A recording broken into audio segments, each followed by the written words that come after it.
The federal ಕರ್ನಾಟಕದ ವಿಶೇಷ ಸಂದರ್ಶನದಲ್ಲಿ ಇವತ್ತು ನಮ್ಮ ಜೊತೆ ಇದ್ದಾರೆ ನಿವೃತ್ತ ನ್ಯಾಯಮೂರ್ತಿಗಳಾದಂತಹ ಡಾಕ್ಟರ್ ಎಚ್.ಎನ್. ನಾಗಮೋಹನ್ ದಾಸ್ ಅವರು. ಇವರು ರಾಜ್ಯದ ಇತಿಹಾಸದಲ್ಲಿ ನೆನಪಿನಲ್ಲಿ ಉಳಿಯುವಂತಹ ಅತ್ಯಂತ ಪ್ರಮುಖ ಮತ್ತು ಮಹತ್ತರ ವರದಿಯನ್ನು ಕೊಡುವಂತಹ ಸಮಿತಿಯ ನೇತೃತ್ವವನ್ನು ವಹಿಸಿರುವಂಥದ್ದು. ಪರಿಶಿಷ್ಟ ಜಾತಿಗಳಲ್ಲಿ ಒಳ ಮೀಸಲಾತಿ ಕಲ್ಪಿಸುವ ಸಂಬಂಧಪಟ್ಟಂತೆ ಸಮೀಕ್ಷೆ ನಡೆಸಿ ಅತ್ಯಂತ ಪ್ರಮುಖವಾದಂಥ ವರದಿ ಕೊಡುವಂಥ ಸ್ಥಾನದಲ್ಲಿ ಇರುವಂಥವು ಸಮಿತಿಯ ನೇತೃತ್ವ ವಹಿಸಿರುವಂಥದ್ದು. ಸಮೀಕ್ಷೆ ಯಾವ ರೀತಿ ಸಾಗ್ತಾ ಇದೆ, ಈಗಾಗಲೇ ಕೂಡ ಮಧ್ಯಂತರ ವರದಿ ಕೊಟ್ಟಿರುವಂಥದ್ದು, ಇನ್ನು ಕೆಲವೇ ದಿನಗಳಲ್ಲಿ ಪೂರ್ಣ ವರದಿ ಕೊಡಲಿದ್ದಾರೆ. ಇದು ರಾಜ್ಯದ ಇತಿಹಾಸದಲ್ಲೇ ಚರ್ಚೆಯ ಜೊತೆಗೆ ಒಂದಷ್ಟು ಮಹತ್ತರ ಪಡೆದುಕೊಳ್ಳುವಂಥದ್ದು. ನಮ್ಮ ಜೊತೆ ಯಾವ ರೀತಿ ಸಮೀಕ್ಷೆ ನಡೆಸಲಾಗ್ತಾ ಇದೆ ಮತ್ತು ಯಾವಾಗ ವರದಿ ಕೊಡ್ತಾರೆ, ಸಮೀಕ್ಷೆಯ ದತ್ತಾಂಶಗಳು ಯಾವ ರೀತಿ ಸಾಗ್ತಾ ಇದೆ ಸಂಬಂಧಪಟ್ಟ ನಮ್ಮ ಜೊತೆ ಮಾತಾಡ್ತಾರೆ ನಾಗಮೋಹನ್ ದಾಸ್ ಸರ್ ಅವರು. ಸರ್, ಕಾರ್ಯಕ್ರಮಕ್ಕೆ ಸ್ವಾಗತ. ನಮಸ್ಕಾರ ಸರ್. ಈಗ ಈ ಸಮೀಕ್ಷೆ ಯಾವ ಹಂತದಲ್ಲಿದೆ ಮತ್ತು ದತ್ತಾಂಶ ಯಾವ ರೀತಿ ಕಲೆ ಹಾಕಲಾಗ್ತಾ ಇದೆ ಸರ್? ಒಂದು ಮೇ 5ನೇ ತಾರೀಕು ನಮ್ಮ ಸಮೀಕ್ಷೆ ಪ್ರಾರಂಭ ಆಯಿತು.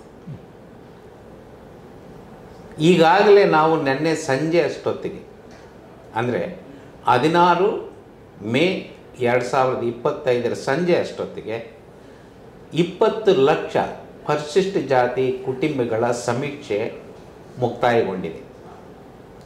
ಇನ್ನು ನಾವು ಕಾಲ ಇವತ್ತಿನವರೆಗೂ ಕೊಟ್ಟಿದ್ವಿ. ಅಂದರೆ ಡೋರ್ ಟು ಡೋರ್ ಸಮೀಕ್ಷೆ ಮೇ 17 ಕೊನೆ. ಇದನ್ನು ಇನ್ನೂ ನಾವು 5 ದಿವಸ ಎಕ್ಸ್ಟೆಂಡ್ ಮಾಡಿದ್ವಿ. ಅದಾದ ನಂತರ ಟೆಂಪರರಿ ಕ್ಯಾಂಪ್ ಸಮೀಕ್ಷೆ ಇರುತ್ತೆ. ಆನ್ಲೈನ್ ನಲ್ಲೂ ಕೂಡ ರಿಜಿಸ್ಟರ್ ಮಾಡೋದಕ್ಕೆ ನಾವು ಅವಕಾಶ ಮಾಡಿಕೊಟ್ಟಿದ್ವಿ. ಹಾಗಾಗಿ ನಮ್ಮ ನಿರೀಕ್ಷೆಗಿಂತ ಇಡೀ ರಾಜ್ಯದಲ್ಲಿ ಜನ ಸ್ಪಂದಿಸಿದ್ದಾರೆ, ಸಮೀಕ್ಷೆಯಲ್ಲಿ ಭಾಗವಹಿಸಿದ್ದಾರೆ. ನಾವು 75% ಪ್ರಗತಿಯನ್ನು ಈಗಾಗಲೇ ಸಾಧಿಸಿದ್ವಿ. ಹಾಗಾಗಿ ನಮ್ಮ ಎಕ್ಸ್ಟೆಂಡೆಡ್ ಪೀರಿಯಡ್ ಏನಿದೆ ಅದರಲ್ಲಿ 100ಕ್ಕೆ 100% ಸಮೀಕ್ಷೆ ಮುಕ್ತಾಯಗೊಳ್ತಕ್ಕಂಥ ಸಾಧ್ಯತೆಗಳು ಎಲ್ಲ ನಮ್ಮ ಮುಂದೆ ಇವೆ. ಸರ್, ಈಗ ವೈಜ್ಞಾನಿಕವಾಗಿ ಸಮೀಕ್ಷೆ ನಡೆಸ್ತಾ ಇರುವಂಥದ್ದು, ಈ ವೈಜ್ಞಾನಿಕವಾಗಿ ಯಾವ ರೀತಿ ದತ್ತಾಂಶ ಅಂದರೆ ಇವಾಗ ಜನರಿಗೆ ಅಥವಾ ಇದು ಒಂದು ಇತಿಹಾಸದಲ್ಲಿ ಉಳಿಯುವಂಥ ಹಿನ್ನೆಲೆಯಲ್ಲಿ ಇದು ಯಾವುದೂ ಕೂಡ ಅವೈಜ್ಞಾನಿಕವಾಗಿ ಇರಬಾರ್ದು ಅನ್ನುವಂಥದ್ದು ಹಿನ್ನೆಲೆಯಲ್ಲಿ ವೈಜ್ಞಾನಿಕವಾಗಿ ನಡೆಸ್ತಾ ಇರುವಂಥದ್ದು. ವೈಜ್ಞಾನಿಕವಾಗಿ ಅನ್ನೋದಾದರೆ ಯಾವ ರೀತಿ ನೀವು ಹೇಳ್ತೀರಾ ಸರ್? ಭಾರತದ ಸರ್ವೋಚ್ಚ ನ್ಯಾಯಾಲಯ 2024 ಆಗಸ್ಟ್ 1ನೇ ತಾರೀಕು Devendra Singh versus state of Punjab ಅನ್ನುವ ಪ್ರಕರಣದಲ್ಲಿ 7 ನ್ಯಾಯಮೂರ್ತಿಗಳ ಪೀಠ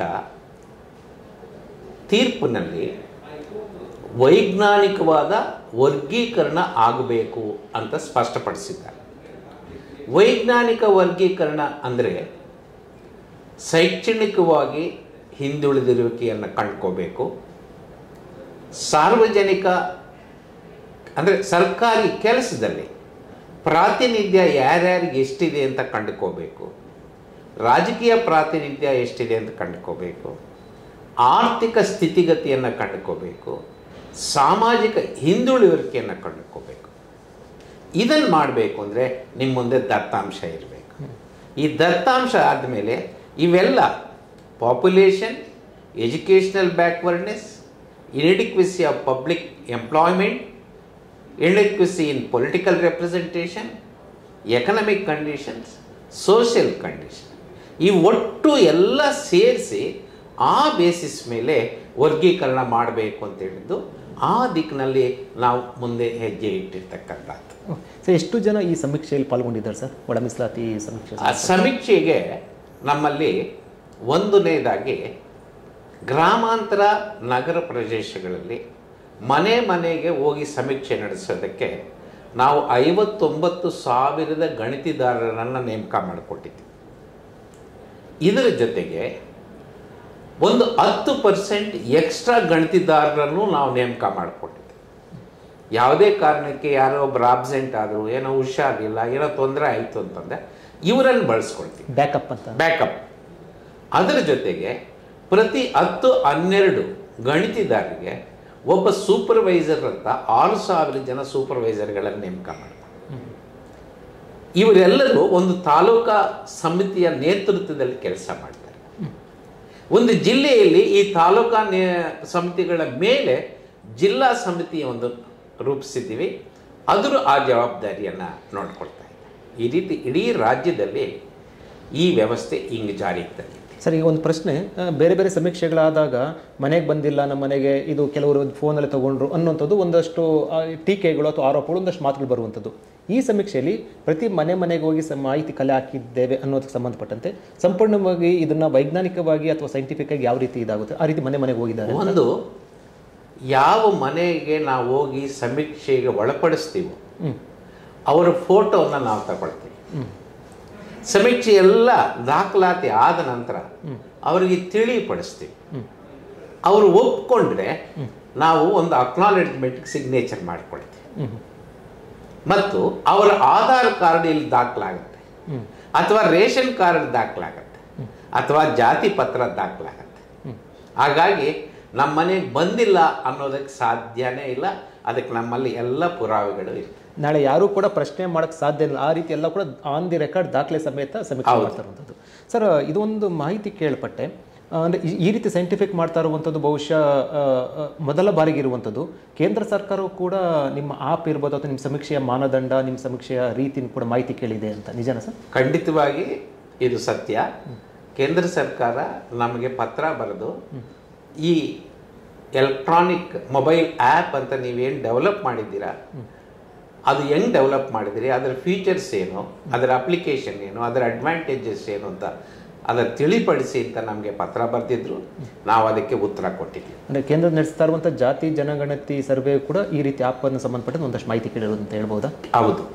ಅದು ಯಾವ ಕಾರಣಕ್ಕೆ ಕೇಳಿದಾರೋ, ಎಷ್ಟು ಬಳಸ್ಕೊಳ್ತಾರೋ ಅದು ಅವ್ರಿಗೆ ಬಿಟ್ಟಿದ್ದು. ಮಾಹಿತಿ ಕೇಳಿದರೆ ನಾವು ಮಾಹಿತಿ ಒದಗಿಸಿದ್ವಿ. ಸರ್, ಈ ಸಮೀಕ್ಷೆಯಲ್ಲಿ ಒಂದಷ್ಟು ಚಾಲೆಂಜಸ್ ಕೂಡ ಎದುರಿಸಬೇಕಾಗಿರುತ್ತೆ. ಕೆಲವರು ಮೂಲ ಜಾತಿಗಳನ್ನು ಹೇಳೋದಿಲ್ಲ, ಮತ್ತು ಕೆಲವರು ಮನೆಗೆ ಹೋದ್ರು ಕೂಡ ಮಾಹಿತಿ ಕೊಡೋದಿಲ್ಲ. ಆ ರೀತಿ ಏನಾದರೂ ಕೂಡ ಗಮನ ಆಗಿದೆ. ಒಂದು, ಇಲ್ಲಿ ಅನೇಕ ಜನರು ತಮ್ಮ AK, AD, AA, ಆದಿ ಆಂಧ್ರ, ಆದಿ ಕರ್ನಾಟಕ, ಆದಿ ದ್ರಾವಿಡ ಅಂತ ಜಾತಿ ಪ್ರಮಾಣ ಪತ್ರ ತಗೊಂಡಿದ್ದಾರೆ, ಮೀಸಲಾತಿ ಅನುಭವಿಸ್ತಿದ್ದಾರೆ. ಆದರೆ ಅವ್ರಿಗೆ ಮೂಲ ಜಾತಿ ಗೊತ್ತಿಲ್ಲ. ಇದು ಒಂದು. ಎರಡನೇ ಕ್ಯಾಟಗರಿನಲ್ಲಿ ಅವ್ರಿಗೆ ಮೂಲ ಜಾತಿ ಇದೆ, ಆದರೆ SC ST 101 ಜಾತಿಗಳ ಪಟ್ಟಿಯಲ್ಲಿ ಅವರ ಮೂಲ ಜಾತಿ ಹೆಸರಿಲ್ಲ. ಮೂರನೇದಾಗಿ ಕೆಲವರು ಮೂಲ ಜಾತಿ ಗೊತ್ತು, ಆದರೆ ಹೇಳೋದಕ್ಕೆ ನಿರಾಕರಿಸ್ತಾ ಇದ್ದಾರೆ. ಈ ಎಲ್ಲದು ಸವಾಲುಗಳು ನಮ್ಮ ಮುಂದೆ ಬಂದಿವೆ. ಆದರೆ ನಾನು ಇಲ್ಲಿ ಒಂದು ಸ್ಪಷ್ಟೀಕರಣ ಹೇಳಬೇಕು. ನಿನ್ನೆ ಕೂಡ ನಮ್ಮಲ್ಲಿ ಕೆಲವರು ಬಂದಿದ್ದರು. ಸರ್, ಸಮೀಕ್ಷೆಯಲ್ಲಿ AK ಅಂತ ಹೇಳಿದರೆ ನಮ್ಮ ಉಪಜಾತಿಯರು ಕೇಳ್ತಾರೆ, ಉಪಜಾತಿ ಬೋವಿ ಅಂತ ಕೇಳಿದರೆ ಅದು ಯಾರ ಅಕೌಂಟ್ಗೆ ಹೋಗುತ್ತೆ? ನಾನು ಹೇಳಿದೆ, ಅದಕ್ಕೆ ಯಾವುದೇ ಸಂದೇಹಕ್ಕೆ ಅವಕಾಶನೇ ಇಲ್ಲ. ನೀವು AK, AD ಅಥವಾ AA ಅಂತೇಳಿ ಉಪಜಾತಿ ಬೋವಿ ಅಂತ ಬರೆಸಿದರೆ ಅದು ಬೋವಿ ಅಕೌಂಟ್ಗೆ ಹೋಗುತ್ತೆ. ಮಾದಿಗ ಅಂತ ಬರೆಸಿದರೆ ಮಾದಿಗ ಅಕೌಂಟ್ಗೆ ಹೋಗುತ್ತೆ. ಹೊಲೆಯ ಅಂತ ಬರೆಸಿದರೆ ಹೊಲೆಯ ಅಕೌಂಟ್ಗೆ ಹೋಗುತ್ತೆ. ಹಾಗಾಗಿ ಯಾರೂ ಇದರ ಬಗ್ಗೆ ಅನುಮಾನ ಪಡುವುದಕ್ಕೆ ಅವಕಾಶ ಇಲ್ಲ ಅಂತ ನಾನು ಹೇಳ್ತೀನಿ. ಉಪಜಾತಿ ಕಾಲಮ್ನಲ್ಲಿ ಭಾಳ ಸ್ಪಷ್ಟವಾಗಿ ಏನು ಬರ್ತಾರೆ ಆ ಜಾತಿ ಅಕೌಂಟ್ಗೆ ಹೋಗುತ್ತೆ. ಇದರಲ್ಲಿ ಯಾವುದೂ ಕೂಡ ಅನುಮಾನ, ಒಂದಷ್ಟು ಪ್ರಶ್ನೆ ಏನೂ ಇಲ್ಲ. ಇನ್ನೂ ಒಂದು ಎರಡು ವಿಚಾರ ನಿಮ್ಮ ಗಮನಕ್ಕೆ ತರಬೇಕು.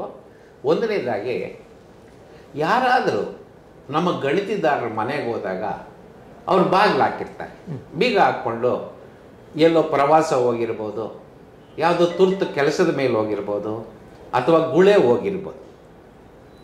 ಈ ರೀತಿ ಸಂದರ್ಭದಲ್ಲಿ ಅವರು ಸಮೀಕ್ಷೆಗೆ ಒಳಪಡೋದಿಲ್ಲ.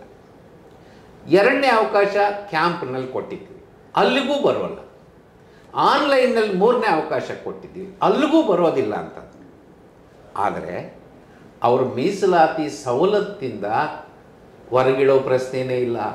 ಸಮೀಕ್ಷೆಗೆ ಒಳಪಟ್ಟಿಲ್ಲ ಅನ್ನೋ ಕಾರಣಕ್ಕೆ ಮೀಸಲಾತಿ ನಿರಾಕರಣೆ ಮಾಡುವಂಥ ಪ್ರಶ್ನೆಯೇ ಇಲ್ಲ. ಅವರೆಲ್ಲರೂ ಅದನ್ನು ಅನುಭವಿಸ್ಬೋದು. ಎರಡನೇದು, ಕೆಲವರು ಸುಳ್ಳು ಮಾಹಿತಿಯನ್ನು ನೀಡಿ ಅಥವಾ ಸುಳ್ಳು ಪತ್ರಗಳನ್ನು ನೀಡಿ ಸಮೀಕ್ಷೆಗೆ ಒಳಪಡಿ ಬಿಡ್ಬೋದು. ಇವಾಗ ನಾನು ಯಾವುದೋ ಒಂದು ಜಾತಿ ಅಂತಿರ್ತೀನಿ, ಬೇರೆ ಜಾತಿ ಕೊಟ್ಟು ಸಮೀಕ್ಷೆಗೆ ಒಳಪಟ್ಟಿರ್ತೀನಿ, ಮಾಹಿತಿ ಕೊಟ್ಟಿರ್ತೀನಿ. ಅವ್ರ ಪರಿಸ್ಥಿತಿ ಏನು ಅಂತಂತಂದರೆ, ಅವರು ಆಟೋಮ್ಯಾಟಿಕ್ ಆಗಿ ಪರಿಶಿಷ್ಟ ಜಾತಿ ಆಗೋಲ್ಲ. ಸಮೀಕ್ಷೆಗೆ ಒಳಪಟ್ಟಿದ್ದಾರೆ ಅನ್ನೋ ಕಾರಣದಿಂದ ಅವರು ಪರಿಶಿಷ್ಟ ಜಾತಿ ಆಗೋಲ್ಲ. ಓಕೆ. ಪರಿಶಿಷ್ಟ ಜಾತಿ ಸವಲತ್ತುಗಳನ್ನು ಅವರು ಪಡೆಯಬೇಕು ಅಂತ ಅನ್ನೋದಾದ್ರೆ ಆ ಸಂಬಂಧಪಟ್ಟ ದಾಖಲೆಗಳನ್ನ ಸಂಬಂಧಪಟ್ಟ ಅಧಿಕಾರಿಗಳಿಂದ ಸಂಬಂಧಪಟ್ಟ ಕಾನೂನುಗಳ ಪ್ರಕ್ರಿಯೆ ಮುಖಾಂತರ ಅವರು ಪಡೆಯಬೇಕಾಗುತ್ತೆ. ಸರ್, ಈಗ ಕೆಲವರು ಅಲೆಮಾರಿ ಮತ್ತು ಶಿಳ್ಳೆಕ್ಯಾತ ಇವರೆಲ್ಲ ಕೂಡ ಇರುವಂಥ ಅವ್ರನ್ನ ಐಡೆಂಟಿಫೈ ಮಾಡೋಕ್ಕಾಗೋದಿಲ್ಲ ಅನ್ನುವಂಥದ್ದು, ಅದನ್ನ ಅದು ಒಂದು ರೀತಿಯಲ್ಲಿ ಟಾಸ್ಕ್ ಅಲ್ಲ ಸರ್, ಒಂಥರ ಚಾಲೆಂಜು. ಮತ್ತು ಅದನ್ನು ಯಾವ ರೀತಿ ನೀವು ಐಡೆಂಟಿಫೈ ಮಾಡ್ತೀರಾ ಸರ್? ಏನೂ ತೊಂದರೆ ಇಲ್ಲ. ಅವರು ಜಾತಿಗಳು 101 ಜಾತಿ ಪಟ್ಟಿಯಲ್ಲಿ ಇವೆ. ನಾವು ಅವ್ರ ಮನೆಗಳಿಗೆ ಹೋಗ್ತೀವಿ, ಅವರು ನಮ್ಮ ಮಾಹಿತಿ ಕೊಟ್ಟರೆ ನಾವು ಅದನ್ನು ದಾಖಲಿಸ್ತೀವಿ. ಒಂದು ವೇಳೆ ಇಲ್ಲ ಅಂದರೆ ಅವ್ರಿಗೆ 3 ಅವಕಾಶ ಇದೆ. 3 ಅವಕಾಶನ ಬಳಸ್ಕೊಂಡು ಅವರು ಸಮೀಕ್ಷೆಗೆ ಒಳಪಡ್ಬೋದು. ಓಕೆ ಸರ್, ಈಗ ಕೆಲವು ಸಮುದಾಯಗಳು ಅಥವಾ ಊರು ಸಮೀಕ್ಷೆ ಸಂದರ್ಭದಲ್ಲಿ ಕೆಲವರು ಅಪೋಸ್ ಮಾಡ್ತಾ ಇದ್ದಾರೆ, ಕೆಲವರು ಅಡ್ಡಿಪಡಿಸ್ತಾ ಇದ್ದಾರೆ ಅನ್ನೋಂಥದ್ದು ಕೂಡ ಒಂದಷ್ಟು ವರದಿಗಳು ಬಂದಿರುವಂಥದ್ದು ನಿಜಾನ ಸರ್? ಅದು ಒಂದು ನಮಗೆ ಅದು ಮೇಜರ್ ಆಗಿ ನಮಗೆ ಬಂದಿರೋದು ಬೆಂಗಳೂರು ನಗರದಲ್ಲಿ. ಈಗಾಗಲೇ ನಮ್ಮ ಗಮನಕ್ಕೆ ಕೆಲವರು ಅಡ್ಡಿಪಡಿಸಿದ್ದಾರೆ ಅನ್ನೋ ಮಾಹಿತಿ ಬಂತು. ಹಾಗಾಗಿ ನಾವು ಸಂಬಂಧಪಟ್ಟವರಿಗೆ ಸೂಚನೆ ನೀಡಿದ್ದೆ. ಏನೊಂದು ಸೂಚನೆ ನೀಡಿದ್ದೀವಿ ಅಂದರೆ, ಯಾರಾದರೂ ಗಣಿತದಾರರಿಗೆ ತಮ್ಮ ಕರ್ತವ್ಯನ ನಿರ್ವಹಿಸೋದಕ್ಕೆ ಅಡ್ಡಿಪಡಿಸಿದರೆ ಅದು ಪನಿಷಬಲ್ ಅಫೆನ್ಸ್ ಆಗುತ್ತೆ. Preventing a public servant to discharge is public duty is a punishable offence. ಅವ್ರ ಮೇಲೆ ನಾವು ಶಿಸ್ತಿನ ಕ್ರಮ ತಗೊಳ್ತೀವಿ. ಎರಡನೇದು, ಕೆಲವು ಫ್ಲ್ಯಾಟ್ಸ್ಗಳಲ್ಲಿ ನಮ್ಮ ಗಣಿತದಾರರು ಹೋದಾಗ ನಾವು ಬಿಡೋದಿಲ್ಲ ಅಂತ ತಕ್ಷಣ ನಾವು ಅದಕ್ಕೆ ರಿಯಾಕ್ಟ್ ಆಗಿ ಸ್ಪಂದಿಸಿ ಸಂಬಂಧಪಟ್ಟ ಅಧಿಕಾರಿಗಳಿಗೆ ನಾವು ಈಗಾಗಲೇ ಪತ್ರ ಬರೆದು ಓರಲ್ ಆಗಿ ಸೂಚನೆ ಕೊಟ್ಟು ನಮ್ಮ ಕಂಟ್ರೋಲ್ ನಿಮ್ಮಿಂದನೂ ಸೂಚನೆ ಕೊಟ್ಟು ಆ ರೀತಿ ಏನಾದರೂ ನೀವು ಪ್ರಿವೆಂಟ್ ಮಾಡಿದರೆ ನಿಮ್ಮ ಮೇಲೆ ನಾವು ಕ್ರಮ ತಗೊಳ್ತೀವಿ ಅಂತ ಎಚ್ಚರಿಕೆಯನ್ನು ಕೊಟ್ಟಿದ್ದೆ. ಮಾಹಿತಿ ಕೊಡೋದು, ಮಾಹಿತಿ ಕೊಡದೇ ಇರೋದು ಆ ಕುಟುಂಬಕ್ಕೆ ಸೇರಿದ ವಿಚಾರ. ಆದರೆ ನೀವು ಈ ಫ್ಲ್ಯಾಟಲ್ಲೇ ನೀವು ಸಮೀಕ್ಷೆಗೆ ಬಿಡೋದಿಲ್ಲ ಅಂದರೆ ಅದು ಅಫೆನ್ಸ್ ಆಗುತ್ತೆ. ಅಪಾರ್ಟ್ಮೆಂಟ್ಗಳು ಆ ರೀತಿ ಅಪೋಸ್ ಮಾಡೋಂಥದ್ದು ಅವ್ರಿಗೆ ನೀರು ಕರೆಂಟ್ ಎಲ್ಲ ಫೆಸಿಲಿಟಿ ಯಾಕೆ ಕೊಡಬೇಕು ಅನ್ನೋ ಪ್ರಶ್ನೆ ಕೂಡ ಉದ್ಭವ ಆಗುತ್ತಲ್ವ ಸರ್? ನಾವು ಆ ಎಚ್ಚರಿಕೆಯನ್ನು ಈಗಾಗಲೇ ಕೊಟ್ಟಿದ್ದೀವಿ. ಯಾವ ರೀತಿ ಎಚ್ಚರಿಕೆ ಕೊಡಿ ಸರ್? ಯಾವ ರೀತಿ ಅಂತಂದರೆ, ಈ ರೀತಿ ನೀವೇನಾದರೂ ಅಡಚಣೆ ಮಾಡಿದರೆ ನಿಮ್ಮ ಕರೆಂಟನ್ನು ಯಾಕೆ ಡಿಸ್ಕನೆಕ್ಟ್ ಮಾಡಬಾರ್ದು ಸಂಬಂಧಪಟ್ಟವ್ರಿಗೆ ತಿಳಿಸಿ. ನೀರಿನ ಸರಬರಾಜನ್ನು ಯಾಕೆ ಡಿಸ್ಕನೆಕ್ಟ್ ಮಾಡೋದು ಸಂಬಂಧಪಟ್ಟವ್ರಿಗೆ ತಿಳಿಸಿ ಅನ್ನೋ ಎಚ್ಚರಿಕೆಯನ್ನು ನಾವು ಕೊಟ್ಟಿದ್ದೀವಿ. ಬೆಂಗಳೂರಲ್ಲಿ ಅಂದರೆ ಈಗ ಬೆಂಗಳೂರು ಹೊರತುಪಡಿಸಿ ಉಳಿದ ಕಡೆ ಎಲ್ಲ ಕೂಡ 73-75% ಆಗಿರುವಂಥದ್ದು. ಈಗ ಬಹುತೇಕ ನಿಮ್ಮ ಟಾರ್ಗೆಟಲ್ಲಿ 100% ಆಗುತ್ತೆ. ಬೆಂಗಳೂರಲ್ಲಿ ಇಲ್ಲಿವರೆಗೂ 35-36% ಕಡಿಮೆ ಇರುವಂಥದ್ದು. ಸೊ ನೀವು ಏನು ಒಂದು ಸಂದೇಶ ಕೊಡ್ತೀರಾ ಮತ್ತು ಜನರಿಗೆ, ಅಂದರೆ ಯಾರು ಸಮೀಕ್ಷೆಗೆ ಹೋಗ್ತಾರೆ, ಸಮೀಕ್ಷೆಗೆ ಒಳಪಡುವಂಥವ್ರು, ಅವ್ರು ನೀವೇನು ಸಂದೇಶ ಕೊಡ್ತಾರೆ ಬೆಂಗಳೂರು ನಾಗರಿಕರಿಗೆ? ಎಲ್ಲ ಫೆಸಿಲಿಟಿ ಇರುತ್ತೆ ಬೆಂಗಳೂರಲ್ಲಿ. ಈಗಾಗಲೇ ಬೆಂಗಳೂರನ್ನ ಶಹರನ ಸಮೀಕ್ಷೆ ಉತ್ತಮಪಡಿಸೋದಕ್ಕೆ ಬೆಂಗಳೂರು BBMPಯ ಚೀಫ್ ಕಮಿಷನರ್, ಝೋನಲ್ ಕಮಿಷನರ್ ಜೊತೆ ನಾವೊಂದು ಗಂಭೀರವಾದಂಥ ಸಭೆ ಮಾಡಿದ್ದೀವಿ. ಹಲವಾರು ಸೂಚನೆಗಳನ್ನು ನಾವು ನೀಡಿದ್ದೀವಿ. ಆ ಸೂಚನೆಗಳು ಒಂದೊಂದಾಗಿ ಈಗ ಅನುಷ್ಠಾನಕ್ಕೆ ಬರ್ತಾ ಇವೆ. ಈ ಎಕ್ಸ್ಟೆಂಡೆಡ್ ಪೀರಿಯಡ್ನಲ್ಲಿ ಬೆಂಗಳೂರು ಸಿಟಿನಲ್ಲೂ ಕೂಡ 100ಕ್ಕೆ 100 ಸಮೀಕ್ಷೆ ಆಗುವಂತಹ ಎಲ್ಲ ಸೂಚನೆಗಳು ನಮ್ಗೆ ಕಂಡು ಬರ್ತಾ ಇದೆ. ಇದು ಒಂದು. ಎರಡನೇದು, ಬೆಂಗಳೂರಿನ ನಾಗರಿಕರು ತಮ್ಮ ಜವಾಬ್ದಾರಿಯನ್ನು ಅರಿತು ಈ ಸಮೀಕ್ಷೆಗೆ ಸಹಕರಿಸಬೇಕು. ಗಣಿತದಾರರು ಬಂದಾಗ ಅವರನ್ನು ಸಭ್ಯವಾಗಿ ನಡೆಸಿಕೊಂಡು ಅಗತ್ಯ ಇರತಕ್ಕಂಥ ಮಾಹಿತಿಯನ್ನು ನೀಡಿದರೆ ನಮ್ಮ ಕೆಲಸ ಇನ್ನೂ ಸುಲಭವಾಗುತ್ತೆ. ಇದರಿಂದ ಈ ಸಮುದಾಯಗಳ ಹಿತಕ್ಕೆ ಒಳ್ಳೆಯದಾಗುತ್ತೆ ಅನ್ನೋದು ನನ್ನ ಆಸೆ.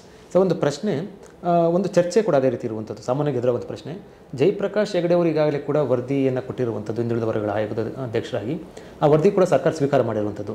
ಈಗ ಆ ವರದಿಯಲ್ಲಿರುವಂಥ ಅಂಕಿಅಂಶಗಳಿಗೂ ನೀವು ಒಳ ಮೀಸಲಾತಿ ಸಂಬಂಧಪಟ್ಟ ನಡೆಸ್ತಿರುವಂಥ ಅಂಕಿಅಂಶಗಳಿಗೆ ಏನಾದರೂ ಕೂಡ ವ್ಯತ್ಯಾಸ ಅಥವಾ ಅದಕ್ಕೆ ಏನಾದರೂ ಕೂಡ ಆ ರೀತಿ ಅನ್ನೋದು ಏನಾದರೂ ಒಂದು? ಒಂದನೇದಾಗಿ, ಹಿಂದುಳಿದ ವರ್ಗಗಳ ಆಯೋಗ ನಡೆಸಿರ್ತಕ್ಕಂಥ ಕರ್ನಾಟಕ ರಾಜ್ಯದ ಎಲ್ಲ ಜಾತಿಯ ಸಮೀಕ್ಷೆ ವರದಿ ಅಧಿಕೃತವಾಗಿ ನಮಗಿನ್ನೂ ತಲುಪಿಲ್ಲ. ಇದು ಒಂದು. ಎರಡನೇದು, ಆ ಸಮೀಕ್ಷೆಯನ್ನು 2015ರಲ್ಲಿ ನಡೆದಿರೋದು. ಈಗ ನಾವು 2025ರಲ್ಲಿ. ಅಲ್ಲಿ ಏನಾದರೂ ಅಂಕಿಅಂಶಗಳು ಇದ್ದರೂ ಕೂಡ ನಮ್ಮ ಅಂಕಿಅಂಶಗಳೇ ನಮಗೆ ಮುಖ್ಯ ಆಗುತ್ತೆ ಹೊರತು ಅವು ಮುಖ್ಯ ಆಗಲ್ಲ. ಅಂದರೆ ಈಗಿನ ನಿಮ್ಮ ಮಾಹಿತಿ ಪ್ರಕಾರ ಲೇಟೆಸ್ಟ್ ಆಗಿರುವಂಥದ್ದು, ಈಗಿನ ಸದ್ಯದ ಅಪ್ಡೇಟ್ ಇರುವಂಥದ್ದು ನಿಮ್ಮ ಬಳಿ ಇರುವಂಥ ಅಂಕಿಅಂಶ ಅಂತಲೇ ಪರಿಗಣನೆ ತೆಗೆದುಕೊಳ್ಬೋದು ಅಲ್ವಾ ಸರ್? ನಮ್ಮ ಆಯೋಗ ಪರಿಶಿಷ್ಟ ಜಾತಿಯ ವರ್ಗೀಕರಣ ಮಾಡೋದು ನಮ್ಮ ಆಯೋಗದ ಅಂಕಿಅಂಶಗಳ ಆಧಾರದ ಮೇಲೆ. ಸರ್, ಈಗ ಸಮಿತಿಯ ವರದಿ ಅಂದರೆ ಈಗ ದತ್ತಾಂಶ ಕಲೆ ಹಾಕಿದ ನಂತರ ಅದನ್ನು ನೀವು ಬೈಫರ್ಕೇಷನ್ ಮಾಡಬೇಕು, ವರ್ಗೀಕರಣ ಮಾಡಿ ಎಲ್ಲವೂ ಕೂಡ ಕೊಡುವಂಥದ್ದು ಸರ್ಕಾರಕ್ಕೆ ವರದಿ ಎಷ್ಟು ಸಮಯ ತೆಗೆದುಕೊಳ್ಬೋದು ಅಂತ ಸರ್? ಅಲ್ಲ, ಒಂದು ಈ ತಿಂಗಳ ಕೊನೆಯಲ್ಲಿ ಅಂದರೆ ಮೇ ತಿಂಗಳ ಕೊನೆಯಲ್ಲಿ ನಮಗೆ ಸಮೀಕ್ಷೆ ಮುಗಿಯುತ್ತೆ. ಅದಾದ ನಂತರ ಆ ಸಮೀಕ್ಷಾ ದತ್ತಾಂಶ ನಮಗೆ ಸಿಗುತ್ತೆ. ಅದನ್ನು ನಾವು ವಿಶ್ಲೇಷಣೆಗೆ ಒಳಪಡಿಸಬೇಕು, ಅಂದರೆ ಅನಾಲಿಸಿಸ್ ಒಳಪಡಿಸಿದ ನಂತರ ನಮ್ಮ ಅಧ್ಯಯನ ನಾವು ಈಗಾಗಲೇ ಒಂದಷ್ಟು ಮಾಡಿದ್ದೀವಿ. ಇದನ್ನೆಲ್ಲ ಕ್ರೋಢೀಕರಿಸಿ ಯಾವುದೇ ಆಯೋಗದ ಕಡೆಯಿಂದ ಡಿಲೇ ಆಗದಂಗೆ ನಾವು ವರದಿಯನ್ನು ಸಲ್ಲಿಸ್ತೀವಿ. ಯಾಕೆ ಈ ಪ್ರಶ್ನೆ ಬಂತಂತ ಸರ್, ಕೆಲವೊಂದು ನೇಮಕಾತಿ ಇರ್ಬೋದು, ಕೆಲವೊಂದು ಹುದ್ದೆಗಳ ಸಂಬಂಧಪಟ್ಟಂತೆ ನೇಮಕಾತಿಗೆಲ್ಲವೂ ಕೂಡ ಈ ಒಳ ಮೀಸಲಾತಿ ಬರಲಿ ನಂತರ ಅನ್ನೋದು ಒಂದು ಡಿಲೇ ಆಗ್ತಾ ಇರುವಂಥದ್ದು. ಸೊ ಇದಕ್ಕೆ ನೀವೇನಾದರೂ ಕೊಡುವ ಒಂದು ಸಂದೇಶ? ನಾನು ಇಷ್ಟೇ ಹೇಳೋದು, ಒಳ ಮೀಸಲಾತಿ ಕಲ್ಪಿಸಬೇಕು ಅಂತಕ್ಕಂಥದ್ದು ಸರ್ಕಾರದ ಒಂದು ಉದ್ದೇಶ, ಅದು ಸದುದ್ದೇಶ ಮತ್ತು ಸರ್ವೋಚ್ಚ ನ್ಯಾಯಾಲಯದ ತೀರ್ಪಿನ ಅನುಗುಣವಾಗಿದೆ. ಆದರೆ ಒಳ ಮೀಸಲಾತಿಯನ್ನು ಕಲ್ಪಿಸೋದಕ್ಕೆ ದತ್ತಾಂಶದ ಕೊರತೆ ಇದೆ. ಈಗ ದತ್ತಾಂಶವನ್ನು ಕಲೆ ಹಾಕಿಂತ ಸರ್ಕಾರ ಮುಂದಾಗಿದೆ. ಈಗ ಆ ಪ್ರಕ್ರಿಯೆ ನಡೀತಾ ಇದೆ. ಅದರಿಂದ ಈ ನೇಮಕಾತಿ ತಡೆ ಮಾಡಿರ್ತಕ್ಕಂಥದ್ದು ಆಯೋಗದ ಗಮನದಲ್ಲಿದೆ. ಅದನ್ನು ನಾವು ಮನಸ್ಸಿನಲ್ಲಿ ಇಟ್ಕೊಂಡು ಯಾವ ಕಾರಣಕ್ಕೂ ನಮ್ಮ ಕಡೆಯಿಂದ ಡಿಲೇ ಆಗದಂಗೆ ಅತ್ಯಂತ ಶೀಘ್ರವಾಗಿ ವರದಿಯನ್ನು ಸರ್ಕಾರಕ್ಕೆ ನಾವು ಸಲ್ಲಿಸ್ತೀವಿ. ಟೈಮ್ ಲೈನ್ ಇಲ್ಲ ಅಂದ್ರೂ ಕೂಡ ಅತ್ಯಂತ ಶೀಘ್ರ ಅಂತ ಹೇಳೋ ಮೂಲಕ ಒಂದು ಯಾವುದು ಕೂಡ ಗಾಬರಿ ಬೀಳುವಂಥ ಅವಶ್ಯಕತೆ ಇಲ್ಲವೇ ಇಲ್ಲ ಸರ್. ಮತ್ತೊಂದು, ಬೇರೆ ಧರ್ಮಕ್ಕೆ ಕೆಲವು ಮತಾಂತರ ಆಗಿರುವಂಥ ಈ SC ಸಮುದಾಯದಿಂದ ಬೇರೆ ಧರ್ಮಕ್ಕೆ ಮತಾಂತರ ಆಗಿರುವಂಥವು ಕೂಡ ಒಂದಷ್ಟು ಉದಾಹರಣೆ ಇರುವಂಥದ್ದು. ಅವರು ಯಾವ ರೀತಿ ಮಾಹಿತಿ ಕೊಡಬೇಕಾಗುತ್ತೆ? ಒಂದು ವೇಳೆ ಏನಾದರೂ ಅವರು ಮಾಹಿತಿ ಕೊಟ್ಟರೆ SC ಅಂದರೆ ಪರಿಶಿಷ್ಟ ಜಾತಿ ಒಳ ಮೀಸಲಾತಿ ಆ ಒಂದು ಫೆಸಿಲಿಟಿ ಅಥವಾ ಆ ಒಂದು ಇದನ್ನು ತೆಗೆದುಕೊಳ್ಬಹುದಾ? ಈಗಾಗಲೇ ನಮ್ಮ ದೇಶದಲ್ಲಿ ಪರಿಶಿಷ್ಟ ಜಾತಿಯ ಜನ ಅಥವಾ ಇತರೆ ಯಾವುದೇ ಜನ ಬೌದ್ಧ ಧರ್ಮಕ್ಕೆ, ಸಿಖ್ ಧರ್ಮಕ್ಕೆ ಮತಾಂತರಗೊಂಡಿದ್ದರೆ ಅನೇಕ ವರ್ಷಗಳ ಹಿಂದೆಯೇ ಅವರಿಗೆ ಮೀಸಲಾತಿ ಸೌಲಭ್ಯವನ್ನು ಕಲ್ಪಿಸ್ತಕ್ಕಂಥ ಕಾನೂನು ನಮ್ಮಲ್ಲಿದೆ. ಆದರೆ ಇಸ್ಲಾಂ ಧರ್ಮಕ್ಕೆ, ಕ್ರೈಸ್ತ ಧರ್ಮಕ್ಕೆ, ಪಾರ್ಸಿ ಧರ್ಮಕ್ಕೆ ಮತಾಂತರಗೊಂಡವರಿಗೆ ಮೀಸಲಾತಿ ನಿರಾಕರಿಸಲಾಗಿದೆ. ಅವ್ರಿಗೂ ಕೊಡಬೇಕು. ಪರಿಶಿಷ್ಟ ಜಾತಿಯವರು ಈ ರೀತಿ ಮತಾಂತರಗೊಂಡ್ರೆ ಅವ್ರಿಗೂ ಮೀಸಲಾತಿ ಕೊಡಬೇಕು ಅಂತ ಒಂದು ಒತ್ತಾಯ ಇದೆ. ಕೇಂದ್ರ ಸರ್ಕಾರ ಇದಕ್ಕೆ ಸ್ಪಂದಿಸಿ ನಮ್ಮ ಸರ್ವೋಚ್ಚ ನ್ಯಾಯಾಲಯದ ಮಾಜಿ ಮುಖ್ಯ ನ್ಯಾಯಮೂರ್ತಿಗಳಾದ ಶ್ರೀಯುತ ಜಸ್ಟಿಸ್ KG ಬಾಲಕೃಷ್ಣನ್ ಅವರ ನೇತೃತ್ವದಲ್ಲಿ ಒಂದು ಆಯೋಗನ ರಚಿಸಿ ಅಧ್ಯಯನ ನಡೆಸ್ತಾ ಇದೆ. ಅದರ ಆಧಾರದ ಮೇಲೆ ಸರ್ಕಾರ ಮುಂದಿನ ತೀರ್ಮಾನ ತಗೋಬಹುದು. ಸರ್ಕಾರಕ್ಕೆ ಬಿಟ್ಟಂತ ವಿಚಾರ ಅಂತ. ಹೌದು. ಈ ಸಂಬಂಧಪಟ್ಟಂತ ಕೂಡ ತಾವು ಈ ಮೀಸಲಾತಿ ಒಳ ಮೀಸಲಾತಿ ಸಂಬಂಧಪಟ್ಟ ಶಿಫಾರಸು ಮಾಡಬಹುದಾ? ಮಾಡ್ತೀರಾ? ಅದು ನಮ್ಮ ವ್ಯಾಪ್ತಿಗೆ ಮೀರಿದ ಪ್ರಶ್ನೆ. ಮತ್ತು ಎರಡನೇದಾಗಿ, ಇದು ಕೇಂದ್ರ ಸರ್ಕಾರ ಈಗಾಗಲೇ ಇದರಲ್ಲಿ ಒಂದು ಕ್ರಮ ತಗೊಂಡಿರೋದರಿಂದ ನಾವು ಅದರಿಂದ ಆ ವಿಚಾರದಲ್ಲಿ ಹೆಚ್ಚು ತಲೆ ಹಾಕದೇ ಇರೋದೇ ಒಳ್ಳೆಯದು. Okay sir. ಮತ್ತೊಂದು, ಈ ಒಳ ಮೀಸಲಾತಿ ನೀವು ಸಮೀಕ್ಷೆ ಮಾಡೋ ಸಂದರ್ಭದಲ್ಲಿ ಕೇವಲ ಉಪಜಾತಿ ಮತ್ತು ಒಳ ಮೀಸಲಾತಿ ಸಂಬಂಧಪಟ್ಟಂತೆ ಮಾತ್ರ ನೀವು ಪರಿಗಣನೆ ತೆಗೆದುಕೊಳ್ತೀವಿ ಅಂತ ಭಾವಿಸಲಾಗಿತ್ತು. ಈಗ ಆರ್ಥಿಕವಾಗಿ ಮತ್ತು ರಾಜಕೀಯವಾಗಿ ಕೂಡ ಸಮೀಕ್ಷೆ ನಡೆಸ್ತಾ ಇರುವಂಥದ್ದು ನಿಜನಾ ಸರ್? ಅದು ನಿಜ. ಸಾಮಾಜಿಕ ಹಿಂದುಳಿಯುವಿಕೆ ಅಂದರೆ ಏನು? ಆರ್ಥಿಕ ಹಿಂದುಳಿಯುವಿಕೆ ಆಗುತ್ತೆ, ಅವರ ಮೇಲೆ ದೌರ್ಜನ್ಯಗಳನ್ನು ಪರಿಗಣಿಸಬೇಕಾಗುತ್ತೆ, ಜಾತಿ ನಡುವೆ ಇರತಕ್ಕಂಥ ತಾರತಮ್ಯವನ್ನು ನಾವು ಗಡಬೇಕಾಗುತ್ತೆ. ಇಡೀ ಸಮಾಜದಲ್ಲಿ ಆ ಸಮುದಾಯಗಳನ್ನು ನಾವು ಹೆಂಗೆ ನಡೆಸ್ಕೊಳ್ತಾ ಇದ್ದೀವಿ ಅನ್ನೋದು ನಾವು ಗಮನಿಸಬೇಕಾಗತ್ತೆ. ಅಂತಹ ಒಂದು ಸದರಲ್ಲಿ ರಾಜಕೀಯ ಸಬಲೀಕರಣ, ಆರ್ಥಿಕ ಸಬಲೀಕರಣವೂ ಕೂಡ ಸಾಮಾಜಿಕ ಹಿಂದುಳಿಯುವಿಕೆಯ ಒಂದು ಭಾಗ. Okay sir. ರಾಜಕೀಯವಾಗಿ ಪ್ರಾತಿನಿಧ್ಯ ಸಂಬಂಧಪಟ್ಟಂತೆ ಯಾವ ರೀತಿ ಮಾಹಿತಿ ಕಲೆಕ್ಟ್ ಅಂದರೆ, ನಾವು ಪಂಚಾಯಿತಿಯಿಂದ ಹಿಡಿದು ಪಾರ್ಲಿಮೆಂಟ್ವರೆಗೂ ಕರ್ನಾಟಕ ರಾಜ್ಯದಲ್ಲಿ ಈ ಚುನಾವಣೆಗಳಲ್ಲಿ ಪರಿಶಿಷ್ಟ ಜಾತಿಗೆ ಎಷ್ಟು ಪ್ರಾತಿನಿಧ್ಯ ಸಿಕ್ಕಿದೆ, ಈ ಪರಿಶಿಷ್ಟ ಜಾತಿಯಲ್ಲಿ ಯಾವ್ಯಾವ ಜಾತಿಗೆ ಎಷ್ಟು ಪ್ರಾತಿನಿಧ್ಯ ಸಿಕ್ಕಿದೆ, ಯಾರಿಗೆ ಸಿಕ್ಕಿಲ್ಲ ಅನ್ನೋದನ್ನು ನಾವು ಅಧ್ಯಯನ ಮಾಡ್ತಾ ಇದ್ದೀವಿ. ಸರ್, ಮುಗಿಸೋಕ್ಕಿಂತ ಒಂದು ಅಂತಿಮ ಪ್ರಶ್ನೆ. ಅಂದರೆ ಇದು ತಮ್ಮ ವ್ಯಾಪ್ತಿಗೆ ಬರುತ್ತೋ ಅಥವಾ ಹೊರಗಡೆ ಚರ್ಚೆ ಆಗ್ತಾ ಉಂಟು, ಆರ್ಥಿಕವಾಗಿ ಸಾಕಷ್ಟು ಸಬಲೀಕರಣ ಆಗಿರುವಂಥ ಹಿನ್ನೆಲೆಯಲ್ಲಿ ಈ ಒಂದು ಮೀಸಲಾತಿ ಸಂಬಂಧಪಟ್ಟಂತೆ ಬೇಕಾ ಅನ್ನುವಂಥವೆಲ್ಲ ಕೂಡ ಚರ್ಚೆ ಆಗಿರುವಂಥದ್ದು. ಏನನ್ಸುತ್ತೆ ಸರ್ ಇದ್ರ ಬಗ್ಗೆ? ಆಗಲಿ, ಅದ್ರ ಬಗ್ಗೆ ಚರ್ಚೆ ಆಗುವುದರಲ್ಲಿ ಏನಿಲ್ಲ. ಆದರೆ ಆ ವಿಚಾರ ನಮ್ಮ ಆಯೋಗಕ್ಕೆ ಸಂಬಂಧಪಟ್ಟಂಥ ವಿಚಾರ ಅಲ್ಲ. ಸರ್ಕಾರದವ್ರು ನೀಡಿರ್ತಕ್ಕಂಥ ಟರ್ಮ್ಸ್ ಆಫ್ ರೆಫರೆನ್ಸ್ ಏನಿದೆ ಅದರಲ್ಲಿ ಈ ಅಂಶ ಇಲ್ಲ. ಸರ್, ಇಡೀ ರಾಜ್ಯದ ಇತಿಹಾಸದಲ್ಲಿ ಒಂದು ಮೈಲ್ ಸ್ಟೋನ್ ಆಗುವಂಥ ವರದಿಯನ್ನು ನೀವು ಕೊಡುವಂಥದ್ದು, ಅಂತಿಮವಾಗಿ ಈ ಮೂಲಕ ಇದು ಕೇವಲ ಏನು ಪರಿಶಿಷ್ಟ ಜಾತಿಗಳ ಅಷ್ಟಕ್ಕೆ ಕೂಡ ಇದು ಮೀಸಲಾಗೋದಿಲ್ಲ, ಬೇರೆ ಬೇರೆ ಸಮುದಾಯದ ಕೂಡ ಇದರ ಒಂದು ಇರುತ್ತೆ. ಅಂದರೆ ಆ ಹಿನ್ನೆಲೆಯಲ್ಲಿ ಜನತೆಗೆ, ರಾಜ್ಯದ ಜನತೆಗೆ ಮತ್ತು ವಿಶೇಷವಾಗಿ ಪರಿಶಿಷ್ಟ ಜಾತಿಯ ಸಮುದಾಯಕ್ಕೆ ನೀವೇನು ಸಂದೇಶ ಕೊಡ್ತೀರಾ ಸರ್? ನಾನು ಇಷ್ಟೇ ಹೇಳೋದು, ಸರ್ಕಾರ ನಮ್ಮ ಮೇಲೆ ವಿಶ್ವಾಸ ಇಟ್ಟು ಈ ಆಯೋಗನ ರಚಿಸಿದೆ, ಒಂದು ಜವಾಬ್ದಾರಿಯನ್ನು ನೀಡಿದೆ. ನಾವು ಶಿಸ್ತುಬದ್ಧವಾಗಿ ಸರ್ವೋಚ್ಚ ನ್ಯಾಯಾಲಯದ ತೀರ್ಪುಗಳ ಅನುಗುಣವಾಗಿ ಯಾರಿಗೂ ಅನ್ಯಾಯ ಆಗದಂಗೆ ಎಲ್ಲರಿಗೂ ನ್ಯಾಯ ಸಿಗುವಂಥ ರೀತಿಯಲ್ಲಿ ನಾವು ನಮ್ಮ ಕರ್ತವ್ಯನ ನಿರ್ವಹಿಸಿ ವರದಿಯನ್ನು ಕೊಡ್ತೀವಿ. ಸರ್, ಇಷ್ಟೊತ್ತು ಕೂಡ ಈ ವಿಚಾರ ಸಂಬಂಧಪಟ್ಟಂತೆ ಕೂಡ ಮಾತಾಡಿದ್ರಿ. ಒಳ ಮೀಸಲಾತಿ ಸಂಬಂಧಪಟ್ಟಂತೆ ರಾಜ್ಯದ ಜನತೆಗೆ ಒಂದು ಸಂದೇಶ ಕೊಟ್ಟಿರುವಂಥದ್ದು ಮತ್ತು ಫೆಡರಲ್ ಕರ್ನಾಟಕದಿಂದ ಕೂಡ ಯಾರೂ ಕೂಡ ಸಮೀಕ್ಷೆ ಸಂಬಂಧಪಟ್ಟಂತೆ ಆತಂಕ ಅಥವಾ ಬೇರೆ ರೀತಿ ಕೂಡ ತಪ್ಪು ಅಭಿಪ್ರಾಯ ಪಡಬಾರ್ದು. ಸಮೀಕ್ಷೆದಾರರು ಯಾರೇ ಬಂದರೂ ಕೂಡ ಸಮೀಕ್ಷೆದಾರರಿಗೆ ತಮ್ಮ ಸಂಪೂರ್ಣ ಮಾಹಿತಿ ಕೊಡಬೇಕು ಅಂತ ಈ ಮೂಲಕ ಮನವಿ ಮಾಡ್ತಾ ಇರುವಂಥದ್ದು. ಹೆಚ್ಚಿನ ಸುದ್ದಿ ಅಪ್ಡೇಟ್ಗೆ ಈಗಲೇ the federal Karnataka YouTube page ಅನ್ನು ಸಬ್ಸ್ಕ್ರೈಬ್ ಮಾಡಿ.